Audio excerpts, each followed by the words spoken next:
అలా రజనీకాంత్ గారితో కిక్ ఏంటంటే అన్నతే షూట్. ఆయనలో నాకు బాగా నచ్చింది ఏంటంటే ఆయన విత్ మేకప్లో ఫొటోస్ ఇవ్వరు. నేను ఫోటో దిగడానికి రాలేదని చెప్పా. ఓకే. నేను అంటే రాలేదని చెప్పడం అంటే వాళ్ళ టీంతో సార్ ఫోటో కొంచెం టైం పడుతుంది అది అంటే మరి తమిళ వాళ్ళకి నేను కొత్త కదా, పైగా రజనీకాంత్ గారి దగ్గర మనం ఎవరు మర్చగలరు, అసలు కౌంటే కాదుగా. ఆయన నాకు గెంటేస్తే ఇష్టపడతాను నేను నాకు ఆయన విషయంలో, ఎందుకంటే నాకు అది లేదు కదా. ఇప్పుడు నాకు ఏదో రెడ్ కార్పెట్ లాగా సరే ఇతను ఇతను పాపులర్ యాక్టర్ అండి తెలుగులో సో అని చెప్తే ఆయన ఓ యా కమన్ అని చెప్పని ఏదో మాట్లాడో మీరు నా ఫ్యాన్ ఏదో సమ్మెక్స్ ఏదో ఇలా అయిపోతుంది. అది ఒక అలా కాదు, వెయిట్ చేసి అట్లా ఉండాలనేదే నాకు కూడా. మీరు ఎలా అయినా తీసుకోండి దాన్ని. అండ్ అది నేను ఏం చేశాను, ఆ క్యూలో ఉంటే ఒక 167 మంది, నేను కూడా అలా క్యూలో నిలబడాను.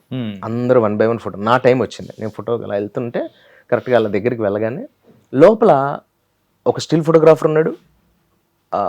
ఆయన వితౌట్ మేకప్, నేను చెప్తాను ప్యాకప్ అయ్యాక అప్పుడే ఇస్తారని చెప్పాను కదా ఫొటోస్.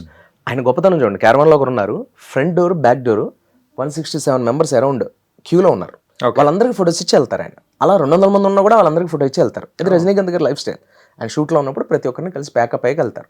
ఒకవేళ ఆయనకి ఏదైనా కొంచెం హెల్త్ రీత్యానో ఏదైనా కొంచెం ఆయన డల్గా ఉన్నారంటే మోడ్లారో షూట్ వల్ల నెక్స్ట్ డే పెడతారు. ఓకే.